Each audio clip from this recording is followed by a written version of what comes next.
Hola y bienvenidos al podcast de Rehab and Performance CAF, el podcast donde hablamos de la ciencia y la aplicación práctica del entrenamiento oclusivo. Hoy tenemos con nosotros a Miguel Ángel Muñoz, un fisioterapeuta con una gran trayectoria en el ámbito de la rehabilitación deportiva, especialmente en el ámbito del fútbol.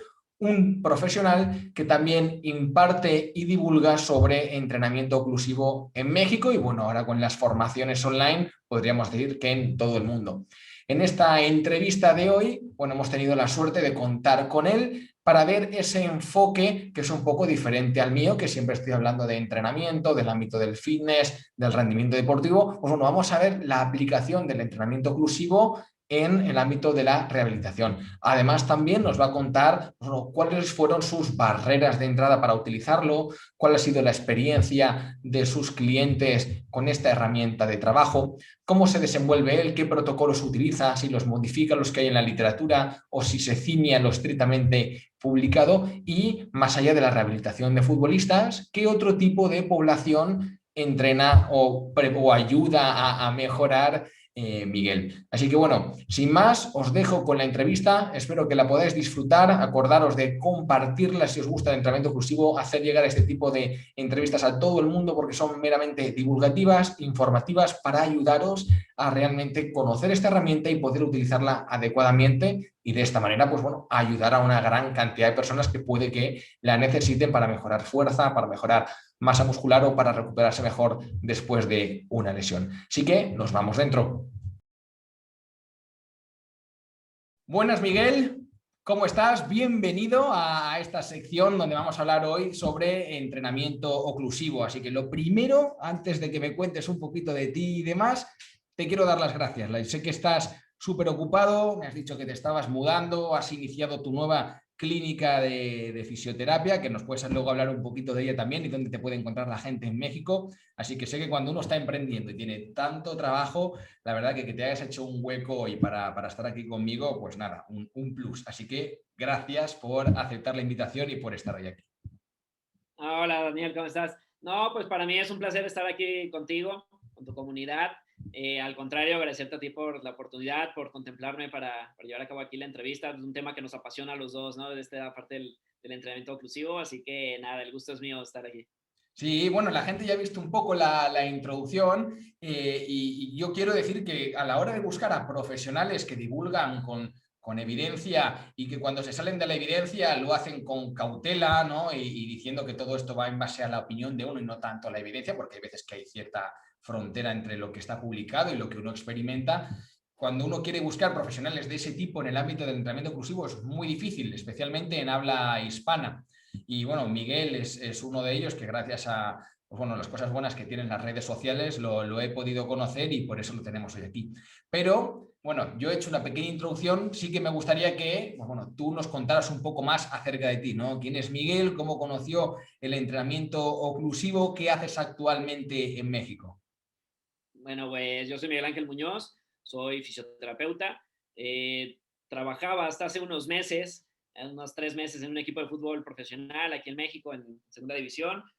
Decidí renunciar por emprender algún proyecto personal, entre otros motivos. Y bueno, ahora he puesto una clínica, llevo 2 meses ya con ella en una ciudad donde no conocía absolutamente a nadie, solamente a mi competencia y ellos a mí, pero no conocía a nadie, no tenía familia, nada. Y ha sido bonito estos meses, un reto muy padre, muy, muy lindo. Um, pues bueno, creo contenido en redes sociales, me gusta divulgar, me gusta mucho apegarme en mi práctica basada en evidencia.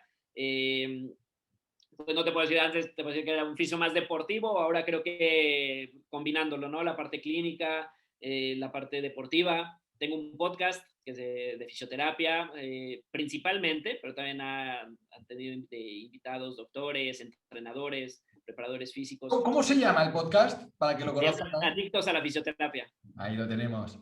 Y en Spotify ahí lo pueden encontrar.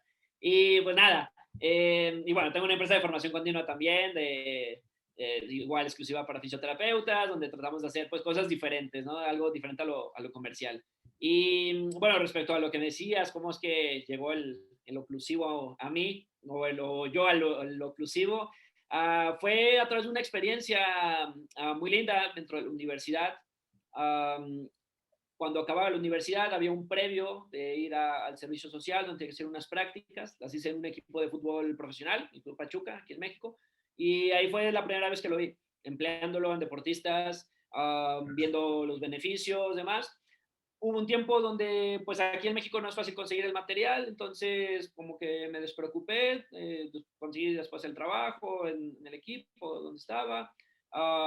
Y bueno, por una u otra cosa se perdió y hasta hace 2, 3 años como que lo volví a retomar, me acordé de la herramienta, empecé a buscar, adquirí algunos de diferentes marcas para ir probando, meterme al área de la investigación, todo, ¿no? La parte fisiológica, que creo que es muy importante saberla. Y bueno, de eso pues me fui apasionando más por el tema, algo nuevo, que se puede muchísimo todavía por descubrir, por documentar. Y pues nada, yo creo que en resumen así llegó y hasta hace 2 años pues me metí ya de lleno y bueno, al día de hoy pues este año precisamente he hecho mis primeras formaciones online y estamos también por dar ya la primera formación presencial respecto al tema, pero bueno, a ver qué tal. Y aparte, pero es un tema que aquí en México se habla poco y que creo que es una herramienta infravalorada. Sí, sí, totalmente. De hecho, es algo que comento muchas veces, que el entrenamiento oclusivo se concibió con una idea y con un propósito, pero se está viendo también que está abarcando áreas nuevas, ¿no? Entonces, te quería preguntar, principalmente, ¿para qué lo utilizas tú dentro de, pues, bueno, tu rama laboral o cuando estabas en el club, ¿no? ¿Con qué objetivos principales utilizabas el entrenamiento oclusivo? Yo principalmente lo utilizaba en pacientes posoperados y porque era donde veía un buen beneficio. Así fue como lo empecé a utilizar. Pacientes posoperados de cruzado, desde el BFR pasivo, y de ahí yo sí lo progresaba, ¿no? Me gusta mucho experimentar, entonces intentaba hacerlo progresándolo, de pasivo, aeróbico, y después ya de fuerza, y después combinándolo, a lo largo de la rehabilitación. Después lo utilizaba nada más de una forma, y bueno, ahí iba ya haciendo mis propios experimentos y la verdad es que tuve buenos resultados con la mayoría, no con todos porque hay algunos que no les gusta esa presión, ¿no? Si aparte está a lo mejor la pierna inflamada y luego la presión, hay algunos que no les gusta, entonces cuestión de ahí de adaptarlo. Como yo creo que tú también lo has comentado, ¿no? Lo he escuchado de ti, que es una herramienta más, que al final pues no es casarnos solamente con esto, sino es una herramienta más y que nos da buenos resultados. Y ahora en la clínica, pues me nació esta parte que también no hay mucho y estarlo aplicando en diferentes poblaciones. Una de ellas en pacientes hipertensos, que me han llegado algunos y pues soy fan del ejercicio terapéutico y es lo que más hacemos aquí en la clínica y aplicarlo en ellos. Todavía, digo, no ha habido tanta población, pero es algo que también ahorita estoy indagando en esa parte. Digamos que soy nuevo en esta área, ¿no? Pero que me gustaría indagar más en esa parte por todo lo que he leído y lo que he visto.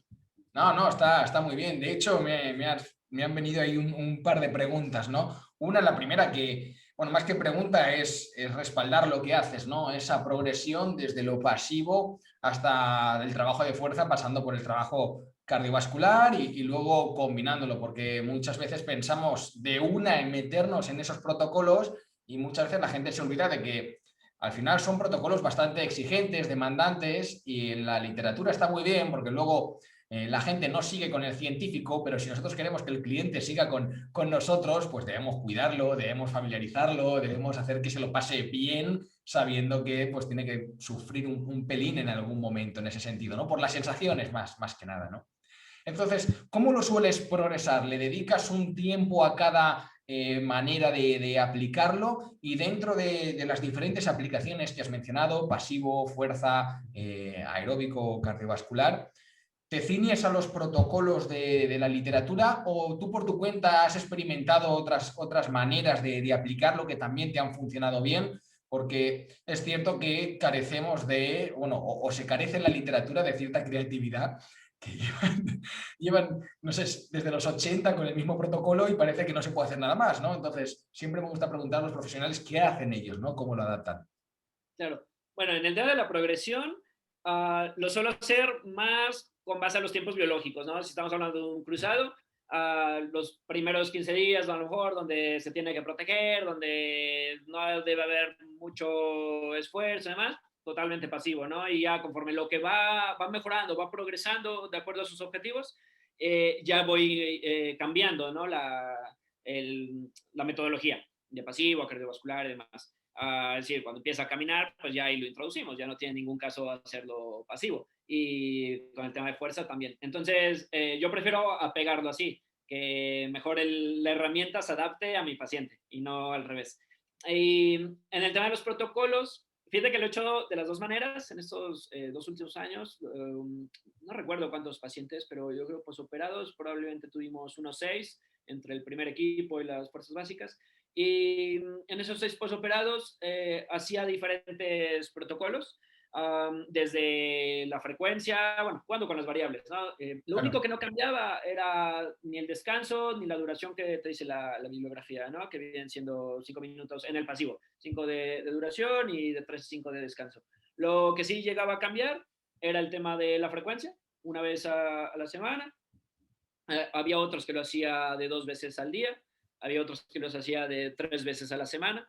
Y pues con todo, sinceramente, era algo que hacía de una manera un poco subjetiva, porque pues al final era comparar en el tema de sensaciones, en el tema de cómo lo veía yo después para incrementar la fuerza, pero algo que sí me daba cuenta era de que o el protocolo con el que me casé al final, que yo quise establecer, porque fue con el que mejores vi resultados en el tema de que llegaba en mejores condiciones para poder fortalecer más adelante, era en el tema de trabajarlo 2 veces al día en una etapa pasiva, durante 2 veces a la semana, 5 minutos de descanso, 5 de trabajo, con el tipo de manguito. Bueno, en ese momento utilizaba uno estándar para miembro inferior, no lo tenía todavía tan preciso.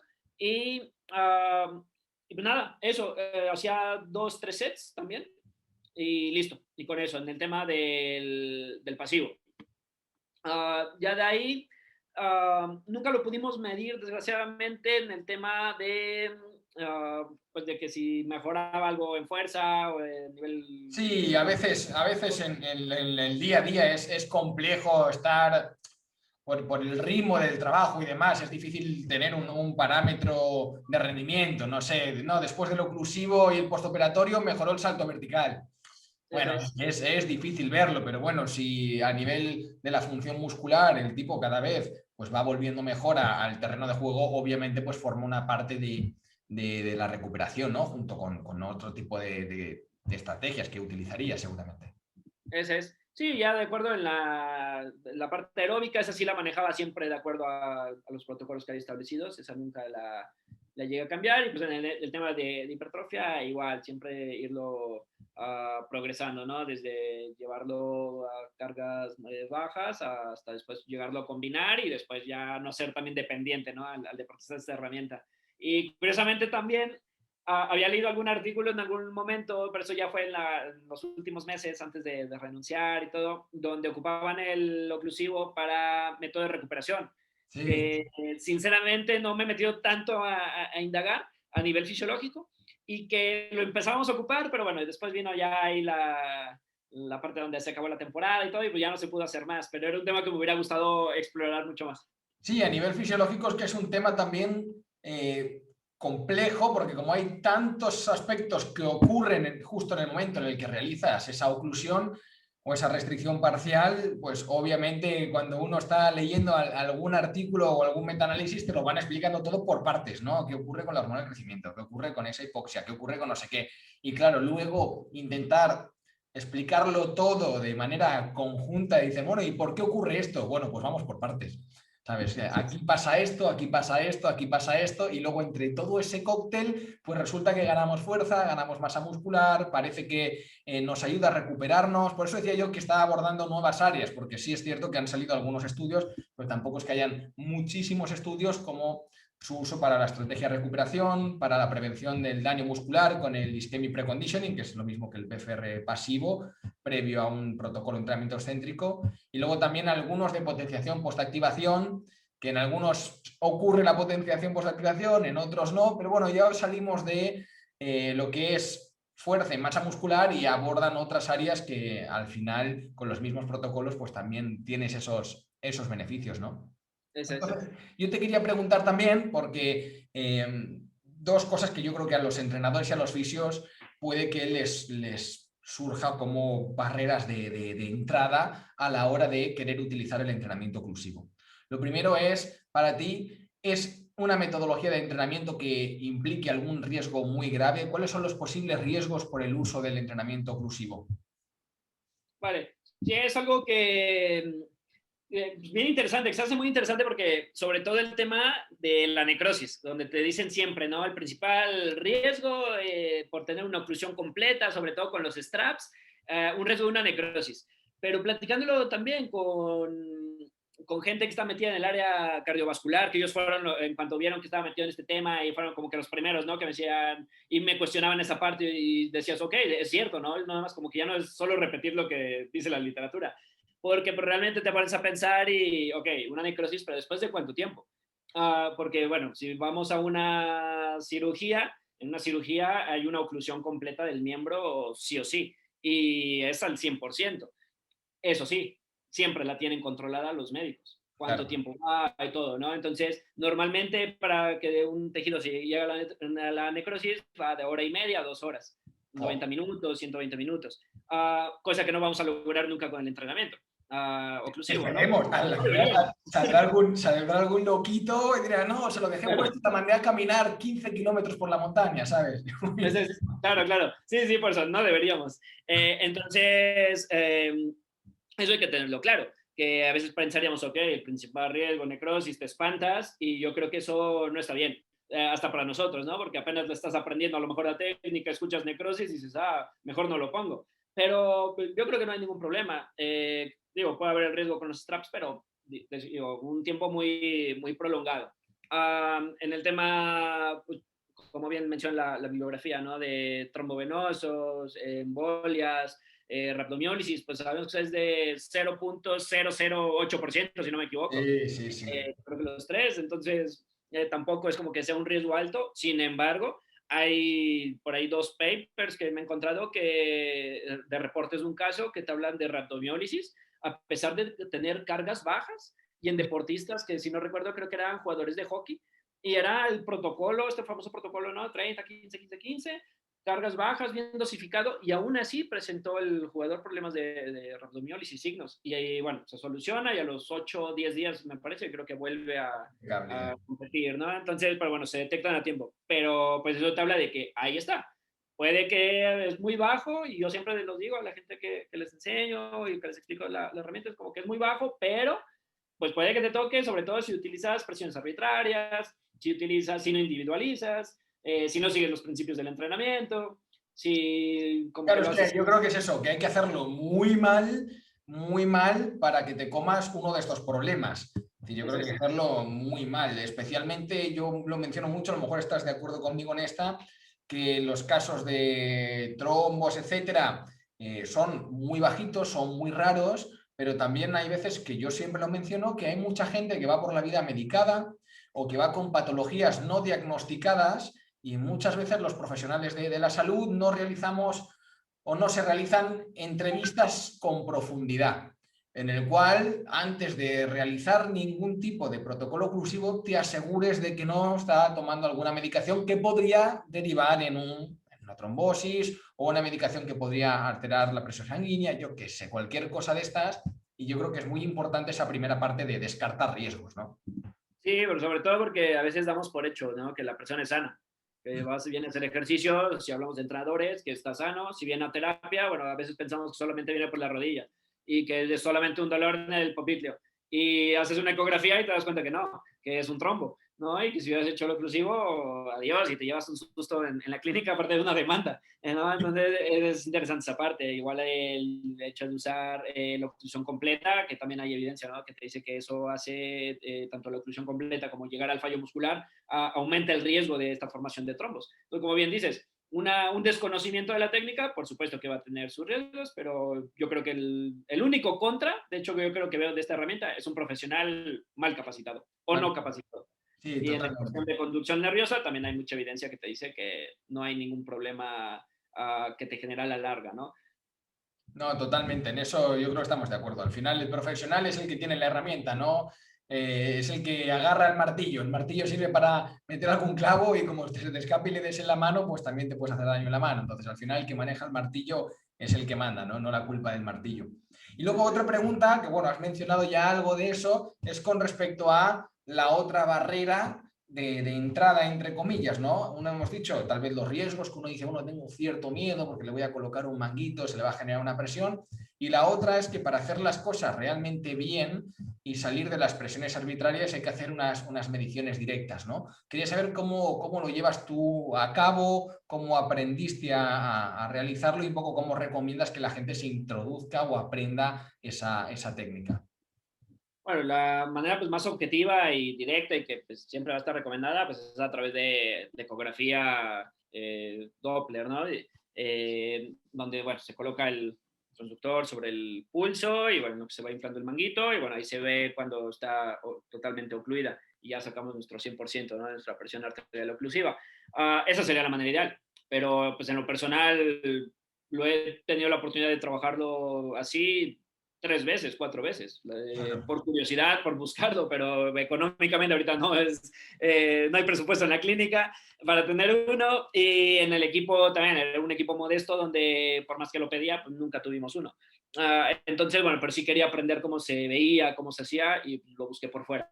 Pero sería la manera ideal. Si no la tenemos, pues bueno, hay 2 opciones más que son, pues yo creo que con las que yo me quedo, que es a través de la circunferencia del miembro, que ya viene, desgraciadamente, vienen estudios, bueno, a nosotros, ¿no? Que es una población totalmente diferente, la mexicana, la europea, que es donde normalmente se hacen la mayoría de estudios, pues ya vienen estas mediciones, ¿no? Que si mide tanto centímetros de circunferencia a mi pierna, pues esto es el 100% y ya te va sacándote los porcentajes.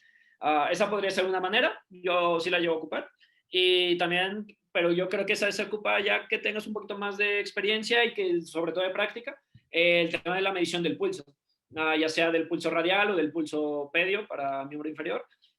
Pero sobre el pulso radial a veces no hay tanto problema, pero el pulso pedio no cualquiera a veces lo siente.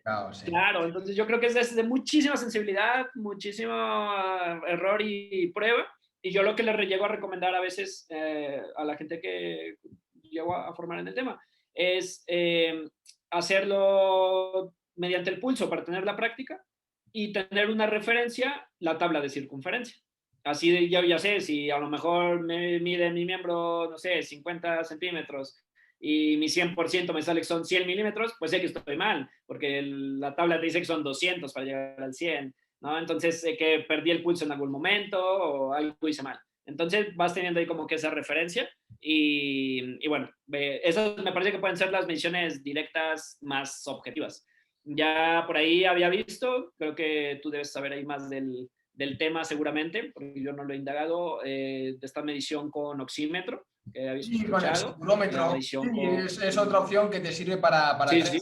te sirve para tren superior. Pero las que has mencionado me parecen muy válidas también, porque al final con esas mediciones igual no tienes el 100% real como el que te pueda dar el Doppler, pero tienes el 96%, o tienes el 98%, o tienes el 95%. Esto es como cuando uno quiere tocar el tema de entrenamiento de fuerza, ¿vale? No, con el encoder no puedes alcanzar el 100% de la RM y en base a la velocidad de ejecución saber exactamente si lo has alcanzado o no. Y sin el encoder, pues te quedas con la duda, pero sabes que te quedas cerca. Yo creo que lo más importante aquí es decir, bueno, vamos a ver, igual no está en 200 milímetros de mercurio, está en 205, está en 198. Lo importante es saber que está ahí, porque a la hora de trabajar nos recomiendan un rango de porcentajes bastante amplio. Entonces, yo siempre recomiendo también, pues bueno, tampoco te vayas al límite superior, es decir, quédate en un límite intermedio, ¿sabes? Un límite intermedio bajo, y así te aseguras más o menos de que estás en los porcentajes que recomiendan en la literatura. Ahora, si te quieres ir a la porción superior, al rango superior, pues igual te pasas. Y ya te toca, pues no va a pasar nada, ¿no? Pero ya te toca durante el protocolo tener que aflojar el manguito, reajustar todo. y ya, pues bueno, ya no es lo mismo, ¿no? Como que estás intercediendo en la dinámica de la práctica del entrenamiento, ¿no? Y te quería hacer una pregunta, ya que yo creo que ha quedado bastante clara esta parte con respecto a la medición, y a veces me lo preguntan también, ¿no? ¿Qué haces entre las series? Porque ahora tenemos en la literatura gente que lo deja, gente que lo quita. ¿Cuál es tu opinión al respecto? ¿Has podido probar ambas vías? ¿Te ha dado una mejor resultado que otra? Vale, es muy buena esa, porque yo lo descubrí experimentándolo en mí mismo, que era, intentaba hacerlo continuo y las primeras 2 semanas que intenté hacerlo era fatal. Yo soy de esas personas que no les gusta que les aprieten y nada. Entonces la pasaba mal, era como que incómodo, no me gustaba, no, no sé, no me sentía a gusto. Comencé a hacerlo intermitente, entonces desinflando cada repetición, pero después me di cuenta que perdía bastante tiempo, que pues, a lo mejor si descansas 40 segundos, un minuto, Un poco pues se más, ¿no? pierde el tiempo inflándolo, o más, se pierde más el tiempo y ya no lo haces tan objetivo tu entrenamiento, aplicándole en mí, ¿no? Que pues, lo hacía yo solo, nadie me ayudaba y que en lo que podía conectar la válvula yo solo, ¿no? Perdías mucho tiempo. Entonces ya me fui acostumbrando y ahora lo hago continuo en mí. En mis pacientes, dependiendo.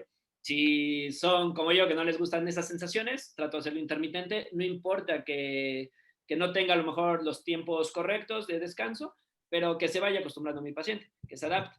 Y una vez que ya se adaptó, ahora sí lo hacemos un poco más objetivo, como deben ser las variables, y ya de una manera continua y sin perder tiempo.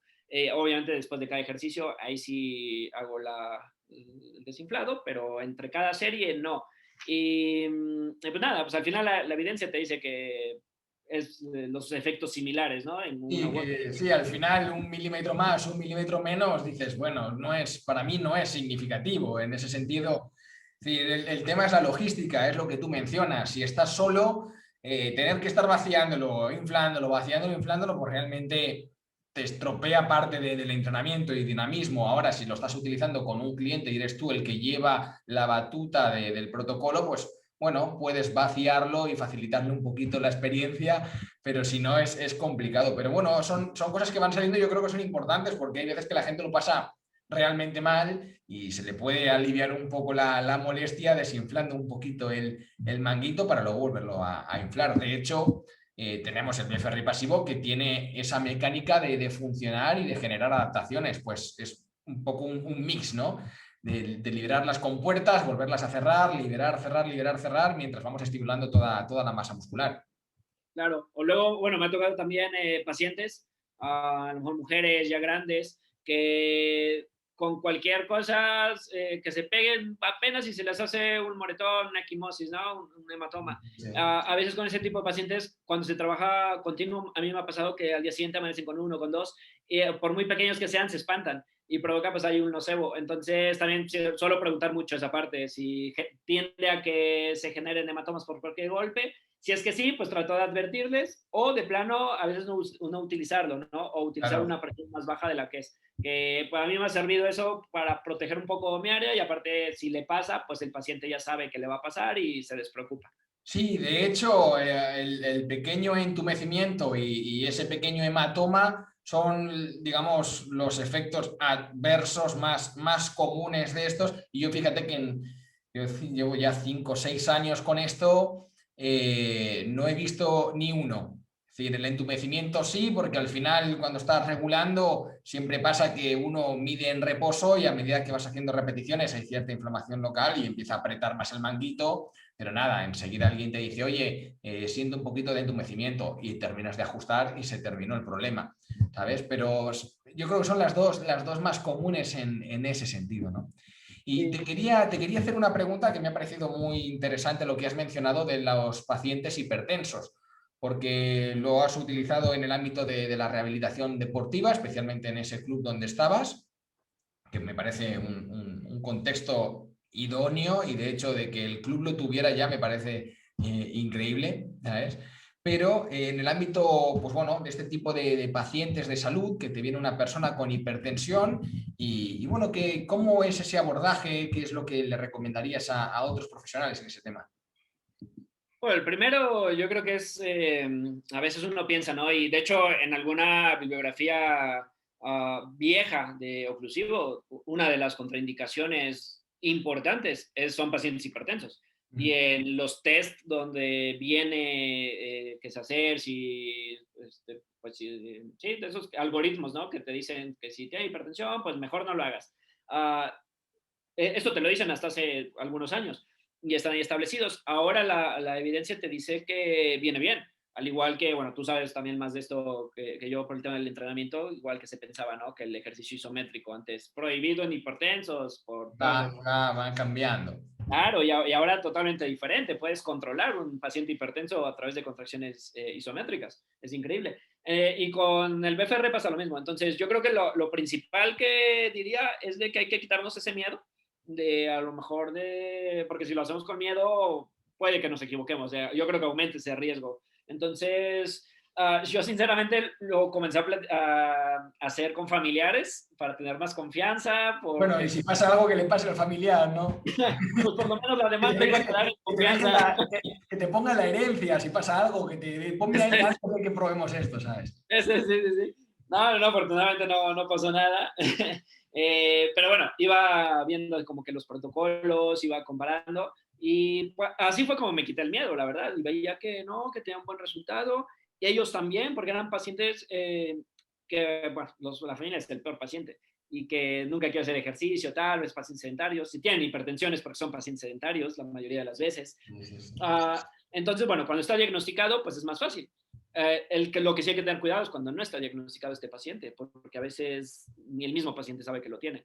Entonces, ahí la importancia también antes del método, de aplicarlo, pues a lo mejor le tomo la presión a mi paciente, ¿no? Y ahí veo, a lo mejor puede que haya algún indicador que me diga que está contraindicado. Yo lo que he hecho ha sido con los protocolos que hay en la bibliografía, que tampoco es mucha, no hay mucha respecto al tema, pero bueno, la poca que hay te dice que al igual que el ejercicio, tiene un efecto hipotensor y que con el oclusivo comparándolos con grupos control, hay un mayor porcentaje, ¿no? de un aumento de estos milímetros de mercurio en cuanto a la presión que mejora, que solamente con mejorar me parece que son 2 milímetros de mercurio. Sí, ya había un cambio importante en la salud de la persona. Ese es a nivel cardiovascular. Entonces, pues te habla de algo muy bien. Y ahí también lo que hay que tener en cuenta es la duración, ¿no? Que tiene Algunos estudios te dicen que por ahí de 1 hora, 50 minutos, otros te dicen 24, hay otros que te dicen 48, pero bueno, va variando. Entonces, me parece una buena herramienta para comenzar a introducir el ejercicio a este tipo de población, porque al ser cargas bajas, mi paciente se cansa poco, las tolera, se cansa menos y puede ser una buena estrategia de adherirle el ejercicio a esta población. Porque digo, si normalmente estos pacientes pues son sedentarios y vienen con alguna otra enfermedad metabólica asociada normalmente. Sí, entonces, y mira, hay un par de cosas yo creo que súper importantes. Una, que es una enfermedad que la tiene mucha gente y que muy pocos la tienen diagnosticada, que de hecho la llaman la asesina silenciosa, porque es que ni uno sabe que la tiene hasta que te llevas un pequeño susto. Así que de hecho de tener que medir previamente o entrevistar y ver que es sedentario, que es fumador, que, bueno, más o menos uno tiene que ir diciendo, bueno, no, si no tengo para medirlo, voy a imaginarme que lo tiene. ¿Sabes? Vamos a mandarlo al médico a que lo revise y luego de la revisión médica vemos qué hacemos, ¿no? Y luego yo quería añadir también la eficiencia, es decir, cuando lo comparas muchas veces con los grupos de control, obtienes mismas o mejores ganancias con menor volumen de repeticiones. Y por lo tanto, estas personas que les gusta moverse poco, si les dices que haciendo menos van a ganar más, esto ya parece que les estamos vendiendo la moto aquí, ¿sabes? Así que de una se meten a realizarlo aunque tengan que sufrir un poquillo, ¿no? Sí, de acuerdo contigo en esa parte, te digo, es una buena estrategia para darle el dulce a estos pacientes sedentarios. Sí, sin duda se hace una buena herramienta por eso. Y una de las últimas cosillas que te quería preguntar, para no robarte ya mucho más tiempo, es, bueno, si has tenido también la oportunidad de utilizar diferentes dispositivos, si has podido utilizar dispositivos automáticos, manuales, ¿Qué ventajas le ves a los automáticos? ¿Qué ventajas le ves a los de inflado manual? Para que nos cuentes un poco, porque si no siempre me escuchan hablando a mí y digo, bueno, aquí tenemos otro profesional que nos puede dar también sus ideas desde el ámbito clínico y rehabilitación, ¿no? Claro. He tenido la oportunidad solamente de 2 veces ocupar el dispositivos automáticos, y ni siquiera ocuparlos, verlo nada más. Claro, claro, claro, desde por el punto de vista económico, aquí en México, ahora que hubo una formación hace unos meses precisamente de una marca, y vaya, yo me había quedado que costaba, bueno, en pesos mexicanos, 100,000 pesos, ahora cuesta el triple. Y digo, no, pues se salió totalmente de mi presupuesto. Digo, es lo que vale creo que toda mi clínica va ahora. O menos. Entonces, pero bueno, tiene sus ventajas, obviamente, y por algo el costo, pues que tiene, siempre va a mantener esa presión, no vas a sufrir de estar siempre regulando, lo que hablábamos de perder el tiempo en el que se desinfla, se infla, ¿no? Entonces creo que ese tiene ese plus, esa ventaja, que puedes trabajar de una manera más eficiente. Y bueno, pues yo ocupo los manguitos neumáticos, que yo creo como todos, lo más accesible económicamente y objetivamente, porque bueno, todavía más económico, las floss band, los straps, pero bueno, Sí, sabemos pero que, bueno, ya sabemos lo que hay con eso. Es jugársela para nada, así que eso ya claro, depende de cada uno en eso, ¿no?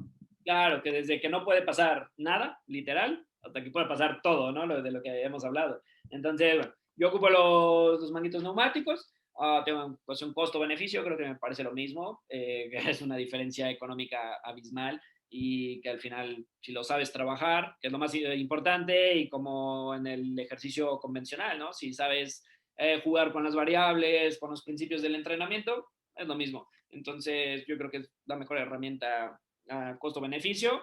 Digo, si tienes el recurso, pues compra el automático, pero si no lo tienes, un Sí, manguito. no, yo incluso teniendo el recurso, porque viendo que con los dispositivos de inflado manual el costo riesgo-beneficio siempre tiende a beneficio, económicamente es mucho más accesible. Yo sí que he tenido también la oportunidad un par de veces de utilizar los automáticos y te permite también una menor selección de ejercicios.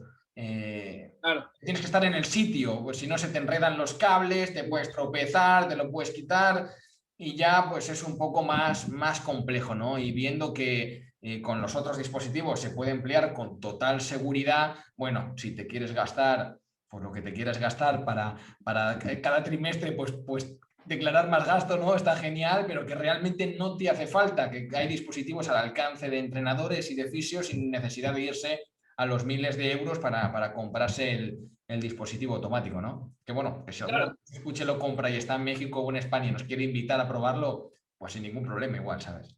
Claro, yo creo que está bien conocerlo, que es importante siempre conocerlo, utilizarlo, verlo por lo menos, para saber de qué se trata, en qué consiste todo este tema, ¿no? De los cables, todo eso es importante y que al final, pues, tampoco ocupas un ejercicio súper complicado para llevar a cabo Claro. este entrenamiento. Al contrario, los ejercicios más básicos a veces son los que mejor Más análisis funcionan, sí. electromiográfico tienen y con los que mejor resultado hay. Así que yo creo que es la mejor opción.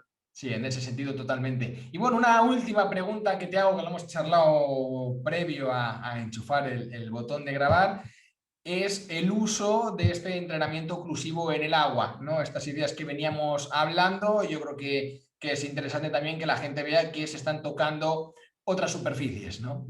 Así Sí, que danos un poco tu visión de esto, tu opinión que has podido leer y un poco cómo planteas el futuro del entrenamiento oclusivo en tu área de trabajo.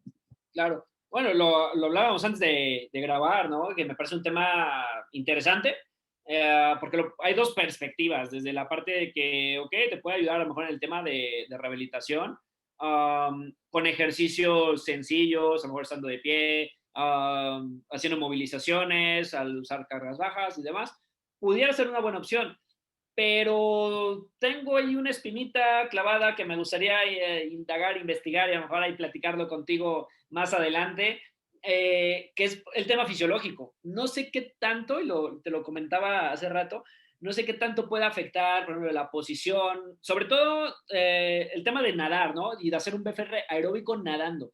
No tanto un ejercicio de rehabilitación. Yo creo que en ese no puede haber tanto problema, pero en el ejercicio aeróbico, como nadar y con oclusivo, creo que la posición en la que está el paciente o el deportista y la presión hidroestática y lo de la presión del manguito. El gasto cardíaco es mayor y diferente al normal. Y aparte es durante un periodo corto, porque acabas, sales y otra vez ese gasto vuelve a ser normal. Entonces no sé qué tantos beneficios y qué tantos daños podría haber, o no daños, pero algún efecto adverso podría existir. Y estaría muy interesante pues probarlo y esperar a que lo vayan documentando. Me has hecho acordar que lo escribí hace muy poquito. El artículo que está tanto en mi web, o en la web de rijapanperformancecaf.es, en el blog, justo en los Juegos Olímpicos de Tokio de este año, se ha podido ver cómo el entrenamiento oclusivo, pues bueno, estaba en boca de muchos deportistas. Uno de ellos era un maratoniano, un corredor de maratón, y otro era un nadador norteamericano. Y luego te paso el nombre, se llama Timothy, no sé qué más, la verdad que hay algunos apellidos yankees que son muy complejos de pronunciar, pero en la entrevista que iba leyendo, que le iban haciendo, lo utilizaban en el agua y él describía sus sensaciones en los brazos después de los protocolos a nado. Pero obviamente son entrenamientos sin ningún tipo de evidencia en ese sentido, simplemente es el uso de este nadador olímpico y sus sensaciones, lo que describía el entrenador y lo que describía el deportista. Pero bueno, es un punto de partida para ver que personas que se lo están jugando todo a una carta en unos Juegos Olímpicos, pues en sus entrenamientos lo implementan, de manera que tienen que estar por lo menos bastante seguros y a esos niveles normalmente la gente mide todo lo que hace, porque no pueden dejar nada al azar. Así que puede que sea una próxima línea de investigación y quién sabe si en las próximas, ¿no? En los próximos avisos de Google Scholar o de PubMed empiezan a llegar cosas de ese tipo. Claro, sí, y también interesante, ¿no? Porque va a ser diferente desde un paciente lesionado, no deportista, y un paciente deportista, ver esas perspectivas. Y me parece como dices, un área de oportunidad de investigación muy interesante y que en lo personal, por ejemplo, a mí me gustaría probarlo en algún momento y precisamente por eso, saber qué sensaciones hay para poder después decir, ¿no? Si es que pongo a alguien a hacerlo o con lo que vaya leyendo, ir comparando. Claro. Tal cual. Pues bueno, Miguel, no te robo mucho más tiempo, solo quería de nuevo agradecerte por aceptar la invitación y yo feliz también de poder charlar con un colega sobre entrenamiento inclusivo encima de habla hispana, que yo creo que esto va a sumar mucho a toda la comunidad y a toda la gente que se está interesando por esta temática, por esta metodología de entrenamiento, por esta herramienta de trabajo, que poco a poco se vayan animando, que saben que en México van a tener formaciones presenciales contigo, que tienen formaciones online contigo y conmigo, que aprovechen y que hagan las dos y algún día incluso pues, nos vamos a juntar y vamos a hacer algo en conjunto también en ese sentido. Pero bueno, una última, te cedo la palabra y por favor dinos la página web donde te pueden encontrar, cuéntanos también acerca de tus redes sociales y bueno, si ya tienes alguna fecha para alguna formación online o presencial sobre entrenamiento oclusivo, compártenosla también para que la gente, pues bueno, te pueda ir a buscar ahí. No, pues nada, antes que nada agradecerte a ti por la invitación, te digo, tenerme en cuenta, contemplarme, es algo que siempre valoro, más viniendo de profesionales como tú. Felicitarte por tu proyecto que estás haciendo. Y bueno, pues ya ansioso ahí por escuchar más entrevistas de este tipo. Y pues mira, en cuanto a formaciones, acabo de tener ya mi última formación online, pero yo las hago en vivo. La tuya creo que ya es pregrabada, yo las hago en vivo siempre y les queda grabada a quien la toma. Pero bueno, acaba de pasar el fin de semana. No sé si vuelvo a tener otra, porque vamos a comenzar ahora con las presenciales aquí en México. Tenemos dos fechas, una 13 de noviembre, otra en diciembre, 18 me parece de noviembre. Solamente es una formación de un día, lo que platicábamos que antes, ¿no? Que no tiene caso más días, nada, creo que en un día siempre queda este tema muy bien. Y bueno, el próximo año se están cerrando ya por ahí algunas fechas, llevamos ya 5 o 6 fechas ya para hacer aquí en México, entonces pues ya más que listo para hacerlo y pues seguir preparándonos para pues, dar la mejor información. Pues en mis redes sociales donde más yo a publicar contenido, no solo de oclusivo, de hecho apenas voy a comenzar a crear un poco más de contenido respecto al tema. Publico normalmente más de fisioterapia, lesiones, muchas cosas que a veces a mí me interesan y pues ahí las resumo de una manera de Y, estudio. y tiene, añado un inciso, tiene un buen sentido del humor cuando tiene que sacar el rifle y atacar ciertas temáticas que siempre están merodeando y que tienen 0 evidencia o tienen -5 de evidencia. Entonces, está bueno cuando Miguel saca el rifle y sale a disparar, ¿sabes? Algo que se caracteriza la cuenta, yo creo que es por eso. De la pandemia para acá ha habido 2 posts que han explotado y que bueno, a veces generan muchos conflictos. Pero bueno, trato ya no meterme tanto en el tema porque a veces sí es un poco contraproducente, ya polémico. Salió por ahí, alguien se le ocurrió decir es que a ti te gusta ver el mundo arder y se quedó esa frase ya en la cuenta. Entonces, pues ahora nos ven y nos caracterizan así. Mi cuenta de Instagram es migue-oficio. Y bueno, pues invitarles a escuchar ahí el podcast. También tengo por ahí 2 episodios grabados sobre el tema, de hecho, de entrenamiento inclusivo, que se llama Adictos a la Fisioterapia. Ahora solamente está en plataformas de audio como Spotify, Apple Podcast, Google Podcast, iVoox, también allá en España. Y pues nada, pues nuevamente agradecerte por la invitación y pues ojalá ahí podamos charlar nuevamente. Sí, seguro que sí. A ver si al final se dan esos proyectos que te comentaba e incluso nos podemos ver presencialmente en México. Sí, claro, cuando gustes, más que bienvenido y aquí te recibimos con un buen tequila. Sí, señor, 2 de ellos. Bueno, Miguel, muchas gracias y vamos hablando. Seguro que sí, gracias a ti.